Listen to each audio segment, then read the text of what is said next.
Assalamualaikum warahmatullahi wabarakatuh. Waalaikumsalam warahmatullahi wabarakatuh.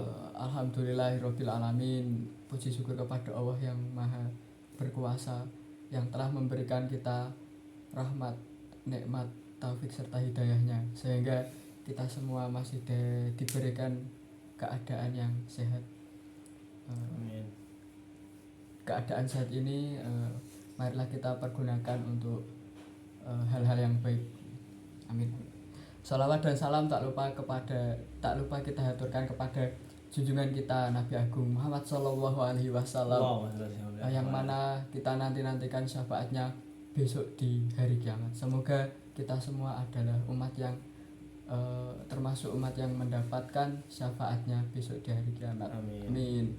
Sebagai rasa cinta kita kepada Nabi Muhammad, marilah kita haturkan ucapan sholawat satu kali. Bikaulina Allahumma sholli ala sayyidina Muhammad wa ala ali sayyidina Muhammad. Oke teman-teman, pada kali ini saya bersama teman saya.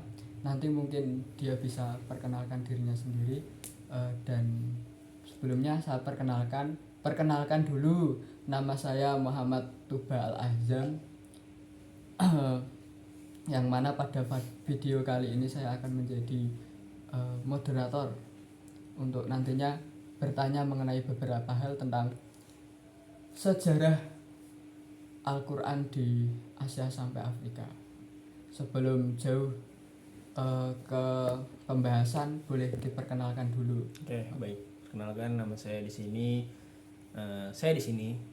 Perkenalkan, nama saya Muhammad Asyita Ridho, yang sekaligus menjadi narasumber atau pembicara terkait pembahasan kita pada kali ini. Oh iya, dan juga dengan NIM 073 ingin memaparkan atau menjelaskan sedikit materi tentang perkembangan Al-Quran di Asia sampai Afrika, khususnya Mesir, India dan Pakistan. Oke, terima kasih. Jadi sudah kita ketahui bersama, di samping saya adalah Rosid Arido. Dia ini mahasiswa di UIN, Fakultas Usuluddin Adab dan Humaniora. Untuk pembahasan kali ini, pertanyaan yang pertama dari saya yaitu tadi kan perkembangan Al-Quran di Asia sampai Afrika. Kita mulai dari Afrika. Di benua Afrika itu ada namanya negara Mesir. Nah, mungkin Rosid bisa menjelaskan bagaimana perkembangan dan sejarah Al-Quran di Mesir tersebut. Oke, baik. Saya mulai saja.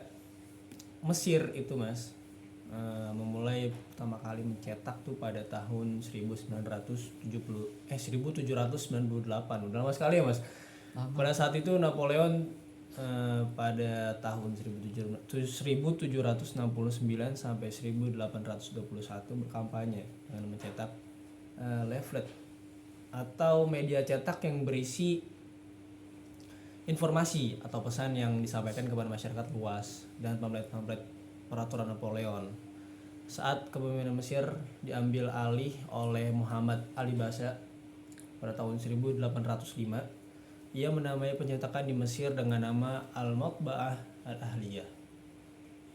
Kemudian pada 1923 sampai 1925, Al-Quran mulai dicetak di percetakan Mesir dengan menggunakan cetakan modern nih Mas, edisi Mesir. Ini menjadi mushaf standar yang bacaan Al-Quran sudah diseragamkan. Kemudian pada tahun berikutnya Al-Quran cetak dengan berbagai model Mas.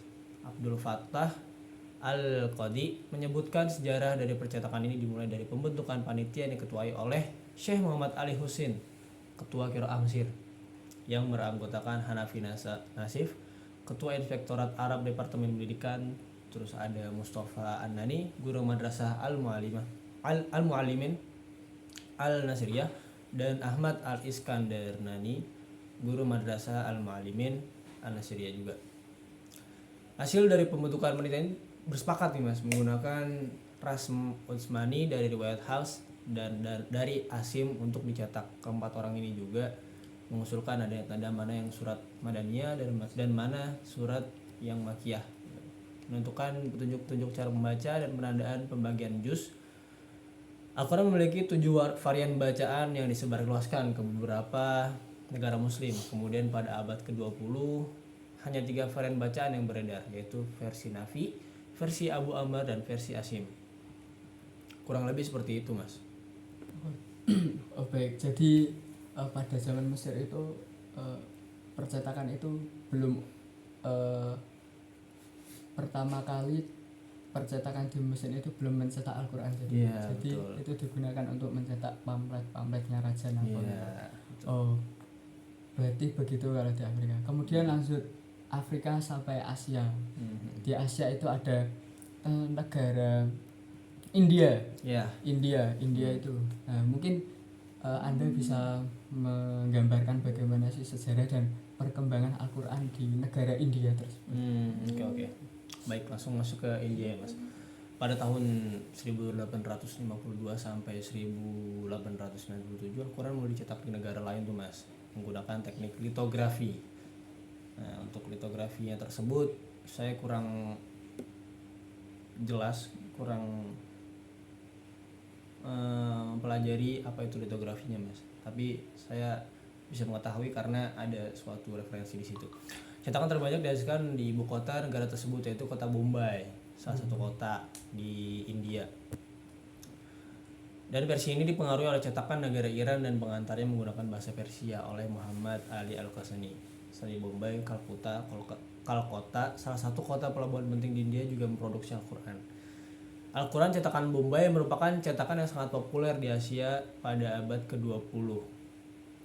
Cetakan ini memiliki gaya penulisan dan harokat yang tebal dan tanda wakaf yang cukup banyak. Sahib Al-Alam Qamar Az-Zaman dalam karyanya Tarikh Taba'ah Al-Musaf Al-Syari fil Hindi mengatakan bahwa industri percetakan tidak dimulai di dunia Arab dan Islam, tetapi di India. Itu kan ada kataan yang baru kita ketahui juga tuh. Perkembangan percetakan di dunia Islam menengahlah sangat lambat dibandingkan dengan dunia Eropa. Hal ini dikarenakan upaya percetakan buku-buku Islam pada umumnya ditentang keras oleh sebagian muslim. Tentangan ini dilakukan atas dasar kepekaan, sensitivitas terhadap agama, dan khawatir terjadinya kesalahan. Jadi itu sih, Mas, yang saya tak tahu tentang perkembangan Al-Quran di India. Jadi perkembangannya itu bukan dimulai dari negara Arab atau manapun, tapi dari India, khususnya di Asia. Oh, wow. Ini sangat menarik sekali, Iya, teman-teman. Al-Quran itu turunnya di Arab, malah berkembang pesatnya itu percetakannya di India. Ini adalah hal yang sangat menarik sekali. Betul. Oke, lanjut langsung saja untuk menyingkat waktu. Mungkin yang terakhir ya, di Asia itu ada negara Pakistan. Nah, bagaimana sejarah dan perkembangan Al-Quran di negara Pakistan? Monggo, Mas. Oke. Pakistan ini negara yang hampir kehilangan sejarah proses penerbitan sejarah Al-Quran. Akrom mengatakan, Akrom itu salah satu tokoh di Pakistan. Akrom mengatakan bahwa sangat sulit bagi seorang yang ingin mengetahui sejarah penerbitan mushaf Al-Quran dikarenakan sulitnya menemukan buku-buku yang menjelaskan tentang proses penerbitan tentang mushaf Al-Quran, bahkan hampir tidak ada. Hanya manuskrip dan hasil penelitian pun juga masih sedikit. Kemudian Akrom mendatangkan seseorang dari Kementerian Agama Pakistan untuk menjelaskan proses bagaimana penerbitan mushaf Al-Quran di Pakistan yang bernama Muhammad Ayyub. Mushaf Al-Quran di Pakistan ini pertama kali dicetak oleh percetakan PT Taj Company, sebuah perusahaan yang menerbitkan Al-Quran dan buku-buku agama di Lahore, Pakistan, didirikan pada tahun 1929 Masehi. Penyebaran cabangnya berlangsung dengan sangat cepat pada saat berlangsungnya penjajahan Inggris atas India. Pembukaan cabangnya dimulai dari wilayah Karachi, salah satu kota di Pakistan, Dhaka ibu kota dan kota terbesar di Bangladesh. Pada tahun 1947. Rawalpindi tahun 1964. Pesawat perbatasan barat Pakistan. Al-Quran ini memiliki ciri khas kaligrafi yang besar dan sangat gemuk. Jadi Al-Qurannya itu sangat khas gitu, Mas. Kaligrafinya ada yang gemuk dan besar-besar gitu. Ya, baik, seperti itu. mungkin saya ucapkan terima kasih kepada saudara kita Rashid Arido yang telah menjelaskan, memberikan gambaran kepada kita semua bagaimana sejarah dan perkembangan Al-Quran di Asia sampai Afrika. Tentunya dari masing-masing negara tersebut cetakan Al-Quran ini memiliki sebuah ciri khas tertentu yang berbeda-beda ciri khasnya. Mungkin itu saja teman-teman seputar podcast singkat kita. Kami berdua di sini kalau terdapat tutur kata yang kurang berkenan di hati pemirsa, kami semua mohon maaf yang sebesar-besarnya. Saya akhiri, wassalamualaikum warahmatullahi wabarakatuh.